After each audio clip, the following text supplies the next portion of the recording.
Hi, this is Brenda Martin, your breakthrough baby boomer. Thank you so much for taking the time out on your Friday. This is Friday, January 6, 2017. I have to keep telling myself that just to remember. I am Brenda Martin, as you know, the breakthrough baby boomer. I help corporate employees, I help business owners and retirees explode into the 21st century, healthy, wealthy, and wise. Thank you again so much for joining me. This series is about practical wisdom every Friday. And this one in particular I'm excited about, how to age gracefully. How do you feel though when you really hear the word aging? Really, we all feel a dread of aging. I know I do. This is because usually it's associated with negative thoughts, right? I've always dreaded this wrinkle right here, and my most dreaded fear is memory loss, especially when I see my mother going through that, or a chronic disease. We all fear that. But the real fact is we all age different, don't we? Some have really good health throughout all their years. For sure, advanced medical techniques is keeping us living longer, right? And we do have healthier lives. But nevertheless, most people would love to someone say about them, she aged gracefully. Wouldn't you agree? I want someone to say that about me someday. But how can this be done? Let's talk about that today. You know, it really depends on three things: our attitude, our willingness, and ability to adapt to whatever new phase of our life is. Let's consider some simple, practical wisdom to help us age gracefully. That way everyone will be saying about each of us. First, let's talk about being modest. There's a Bible proverb that says, wisdom is with the modest one. Now let's define the modest one when it comes to aging gracefully. Here's a definition that I think truly fits. We have to recognize and come to terms with our limitations of aging, yet we don't deny or ignore them, right? I think that's a modest definition of modest ones. So let's listen to what a 77-year-old lady from Italy said. When you drive uphill, you just change gears and avoid the engine stalling. Yes, adjustments need to be made as we grow older. That's modesty, right? So that's number one, being modest.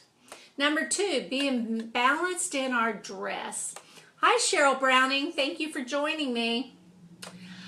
Being modest in our dress. You know, this is something that's always been in the back of my mind.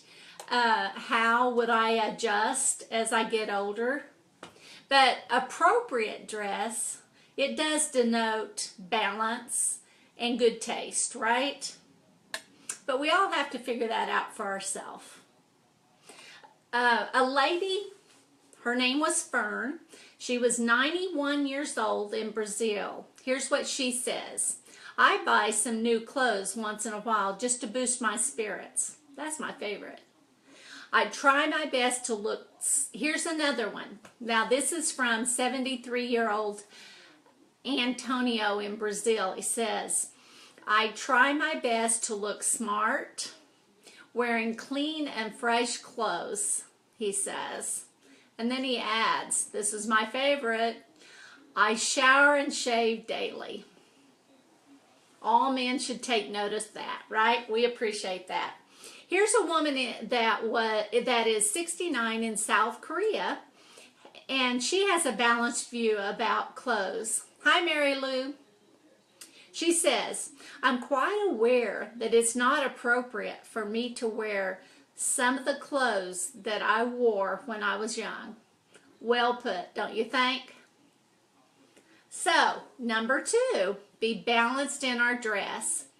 But we simply have to figure that out for ourselves, right? So number 3 is be positive. You're going to love this one. And again, there is a proverb that partially says, the one with a cheerful heart has continual feast. Negative feelings are normal. I can remember the exact year that I felt the very best with no aches and pains. If you think about it a minute, you can probably put a year on it also. But, you know, we do think about those things. And I do think it's understandable, don't you? However, we want to make an effort not to be overcome by those negative thoughts. Dwelling on the past makes your days gloomy and discouraging. Here's what a 79-year-old from Canada, how she thinks positive. She said, I try to enjoy doing the things I can do and not cry over the things that I used to do but cannot do now. Sometimes we call it a pity party, right? That was a great way to be positive. But number 3 is so important. Be positive. You're going to enjoy number 4. It's be generous. I'm sure it sounds familiar. Practice giving and people will give to you, right? That is from the Bible. But make it a practice to share some of your time and your resources. We all have time. And we don't always have resources, especially as we retire, but we want to share that with others. This will give you a feeling of accomplishment and happiness. Listen to this 85-year-old Brazilian woman that says, I call friends who are sick or discouraged and write letters to them. Sometimes I send them little gifts. I also like to cook a meal or make a dessert for sick ones. Here's another one. 66-year-old from Sweden says, generous begets generosity. When you show love to others, they respond by giving you their love and affection. I love that. So number 4, be generous. You will create an atmosphere of warmth and appreciation, and others will really enjoy being around you. Hi, Kim. Thank you for joining. Number 5, be thankful. When receiving help, show you appreciate it. Be sure and do that. How many of you have ever seen people that you just almost get a feeling that they feel like they can be hateful because they're old? I know plenty of people like that.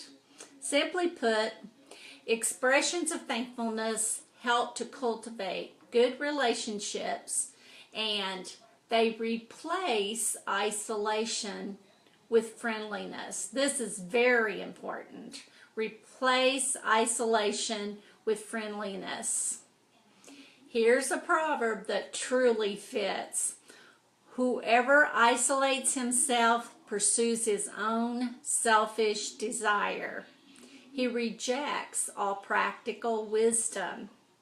Isn't that what we're talking about today? Practical wisdom to grow, to age gracefully.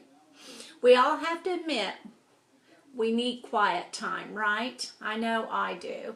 But the fact is, we must avoid becoming isolated or withdrawn. Let me say that again.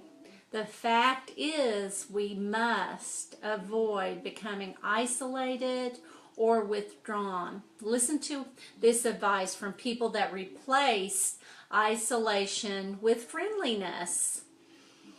A 72-year-old Nigerian enjoys the company of friends. She says, I joyfully associate with people of all ages. An 85-year-old from Sweden says, I strive to be around young people.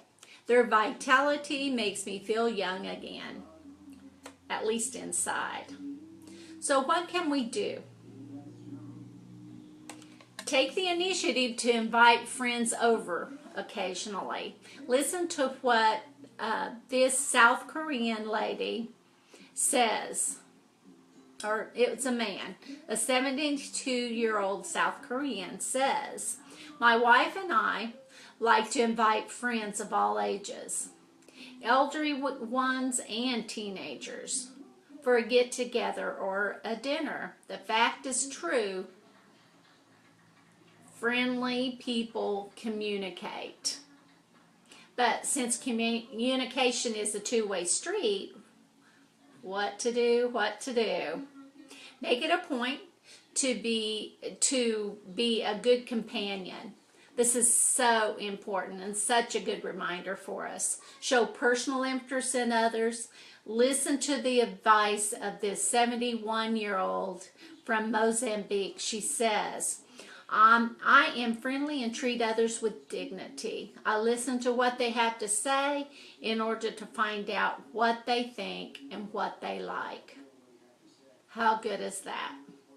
Then a 72-year-old from Brazil says, let's see, people enjoy being around good listeners, those who show empathy and interest in others, who give a word of commendation at the right time, and who have a sense of humor. So important.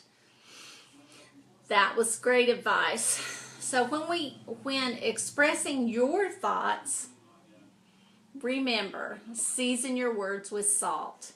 Be thoughtful and encouraging. Yes, with the right attitude, coupled with the willingness